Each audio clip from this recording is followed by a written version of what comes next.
Now on CoastTV News. An explosion and a death. I knew her, Claudia. No official cause has been released, but neighbors tell us they think it has something to do with gas. Park price hike. I hate to see them raise their rates. Delaware State Park fees could double. DNREC says it's necessary, while others say it could drive tourism away. Clam cleanup. They're creating a benefit while they're here. The first ever clam release in the Assawoman Bay, how this student-powered project could improve water quality in Sussex County. This is CoastTV News at 6. Searching for answers in the remnants of an exploded house in Dagsboro. Good evening. I'm Madeline Overturf. And I'm Charlie Sakaitis. Welcome to our News at 6. We now know the name of the woman killed in that blast, and we know more about the man recovering from it. Neighbors confirm Claudia Gaskill was killed there in Dagsboro. Voting records show Gaskill was 74 years old. New tonight, neighbors say her brother was the man hurt in the explosion, but he is recovering. And this is all that's left of the Gaskill home today. State fire investigators can be seen here looking through what is left of the house after it blew up on Tuesday morning. Coast TV News reporter Brandon Ferguson is live on scene in Dagsboro. And Brandon, the state fire marshal says the investigation is ongoing. Maddie, the state fire marshal not confirming anything yet of what caused this explosion, but neighbors we spoke with suspect gas. And I want you to look over here at the explosion site. You see all the debris, but look specifically here on the back corner. Investigators lining the appliances from the household, and neighbors are blaming a gas dryer for this explosion. Claudia Gaskill killed in an explosion in her own home. Claudia, she was kind of a quiet person, didn't say a whole lot. Neighbors in shock. It hurts. You don't understand it. Neighbors say Gaskill's brother was home too when the explosion happened, which they say could be felt at least a mile away. You just hear a boom, a big boom. On your screen now was the initial damage to the house before crews took down what was left to further investigate the cause of the 7 a.m. blast. Explosion at 5664 Gumtree Road. Neighbors on and off camera fear gas is to blame. Somebody said something, they thought gas had built up in the house somewhere, and then later I heard that they had gas dryers or something down in the cellar part. But that's to be determined by investigators, as neighbors are now left without one of their own. I want you to look at the debris here. Notice how this debris and many other, remnants of this house is completely white and there's no smoke or charred color.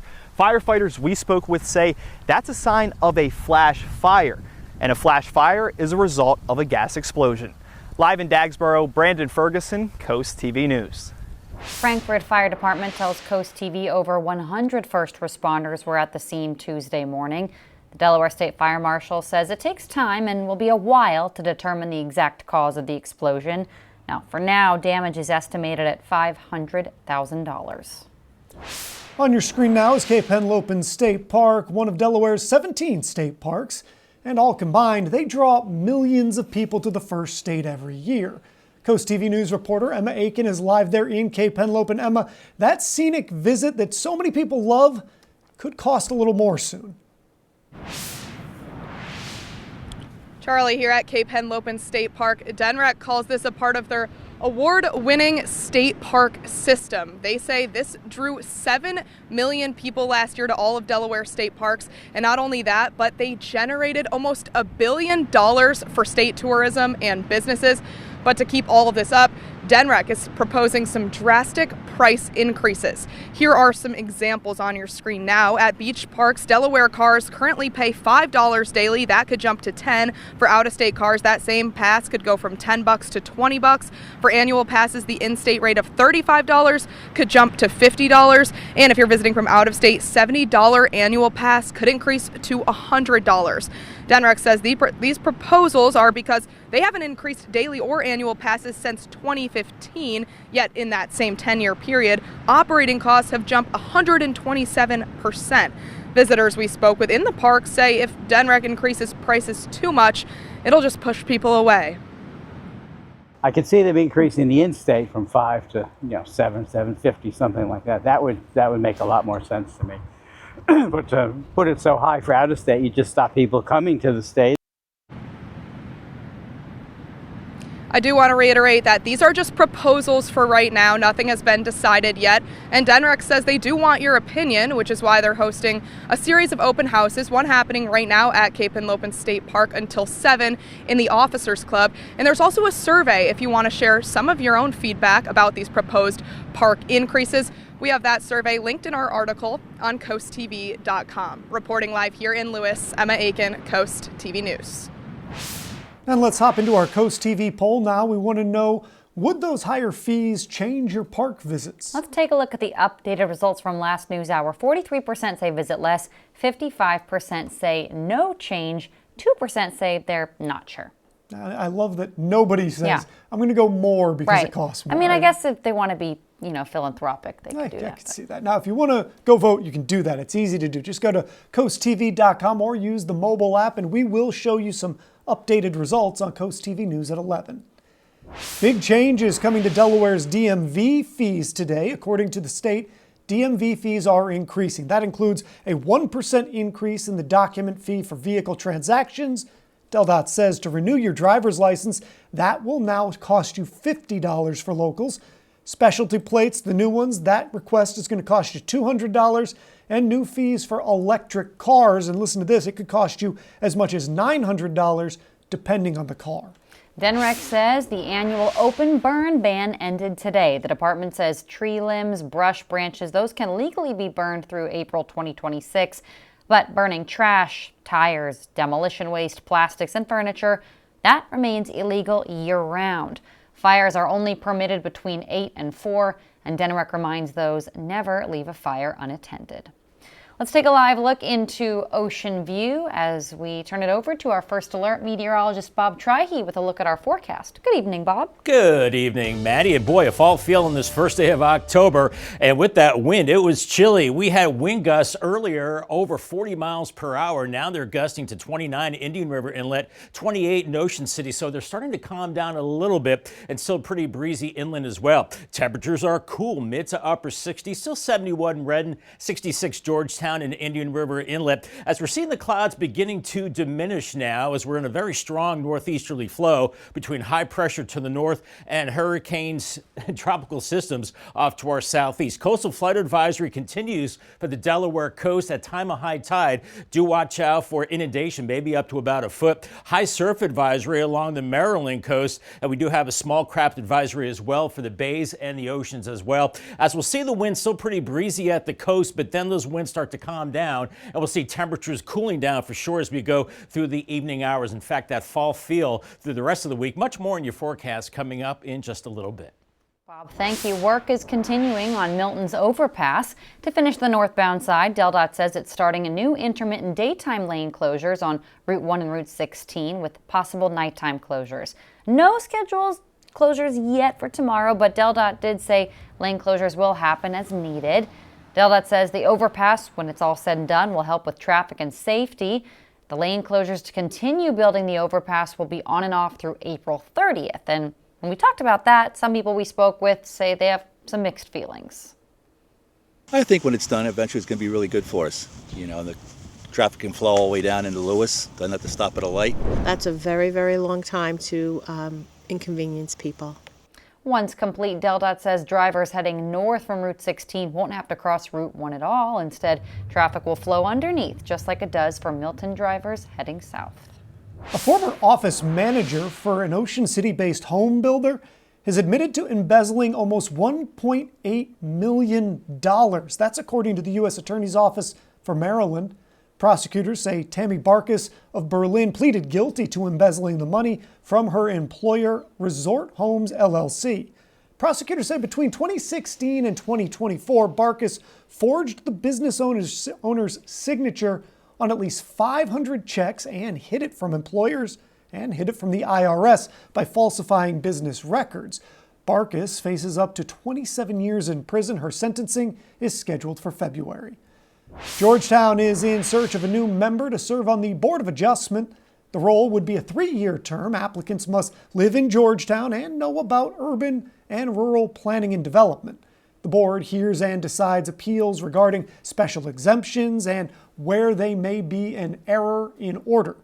Meetings are held on the first Wednesday of each month at 5 p.m. There will be a special event zone in Ocean City once again, this time Thursday, October 9th through Sunday, October 12th. The town says this is for the Endless Summer Cruise in Ocean City event. The special event zone reduces established speed limits and increases fines for violations. There will also be an increased police presence throughout town. Pack your bags. Delmarva now home to a new discount airline. The first Breeze Airways plane arrived at the Salisbury Regional Airport late this morning. The airplane or airline is offering nonstop flights to Orlando. That'll be twice a week, Mondays and Fridays. Airfares are as little as $59 each way, but it is the first new commercial route at Salisbury Regional in years. And we have a lot more news to get to this evening. Coming up in sports, we see who Delmarva fans believe will win in the battle between Sussex Central and Middletown. And the skies are clearing out. Live look into Milford on the Bay Health Cam 68, but it's going to cool down into the 50s. In fact, it's going to feel like fall the next couple of days and then warming up into the weekend. Forecast details coming up a little bit later on. Thousands of tiny clams taking on a big job in the Assawoman Bay. How students and scientists are helping when we're back in just 60 seconds. This is Coast TV News at 6. Happy as a clam, thousands of these clams were released today into the Assawoman Bay. It's part of an effort to improve water quality and give students a hands-on marine science lesson. Teeny tiny clams there. Little ones. Yeah, Coast TV News reporter Kevin Zapay shows us how those little guys will have a big benefit to the bay's ecosystem. Inside this green bag are 240,000 clams. And on Wednesday, Delaware Sea Grant and students from the Sussex Central High School teamed up to sprinkle them into the Assawoman Bay in Fenwick Island. Hatchery coordinator Alyssa Campbell says these little clams help water quality.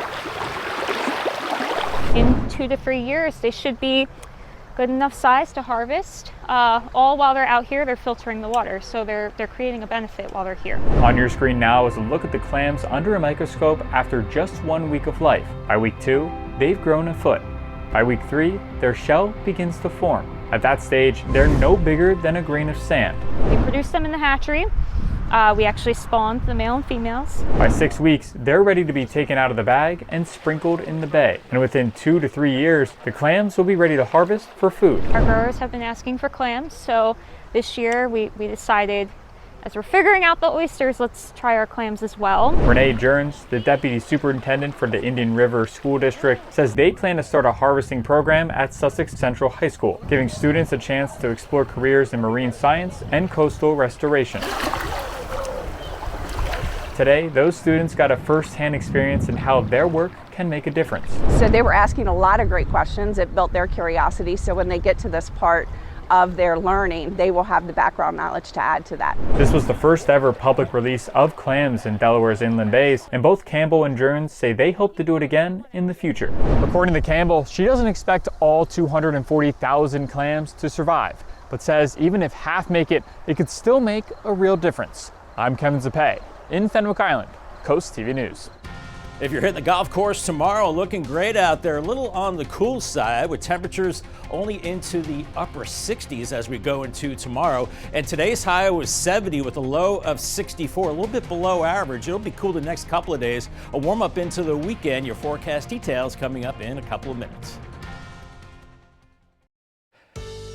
It was one of those days you had to apply a little more hairspray and hang on to the hat and steering wheel. It was a windy day, and check this out. Look at the boat leaving the inlet right there, and the flags are just starched. They're just pointed straight out as it's still very windy on the beach. It's 66 in Lewis. Winds will calm down this evening, and temperatures will cool down into the 60s. We only hit 70 in Georgetown today. That's a few degrees below average. 70 in Ocean City, Cambridge and Easton at 72 degrees. Here's our storyline. It remains winds. Breezy this evening. Some of those winds along the coast still gusting over 30 miles per hour, kicking up dangerous surf. And then later in the week, beautiful. That autumn feel, highs in the 60s and 70s, lows in the 40s and 50s, and a high rip current risk. And those winds still puffing pretty good at the beaches right now, gusting to 30 at Indian River Inlet. A little lighter inland areas, but that wind is beginning to ease a little bit, but then that wind is piling up into the bays and along the coast. And at time of high tide, we definitely could see some inundation,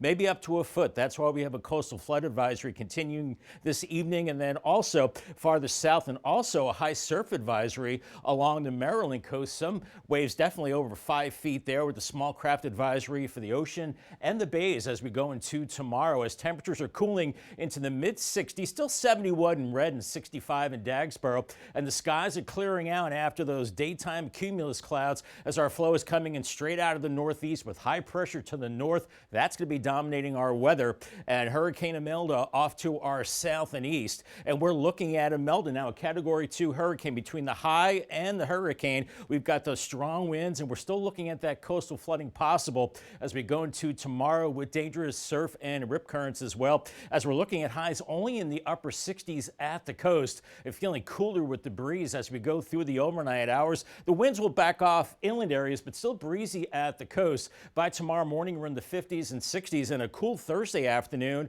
with 60s and low 70s. And then by Friday morning with light winds, we're cooling into the upper 40s in some spots, but those winds still gusting 25 to 30 at the coast, but they start to back off as we go into Thursday and Friday. We've got a Hurricane Imelda that is heading for Bermuda the next couple of days, and then here's the remnants of Umberto getting shredded.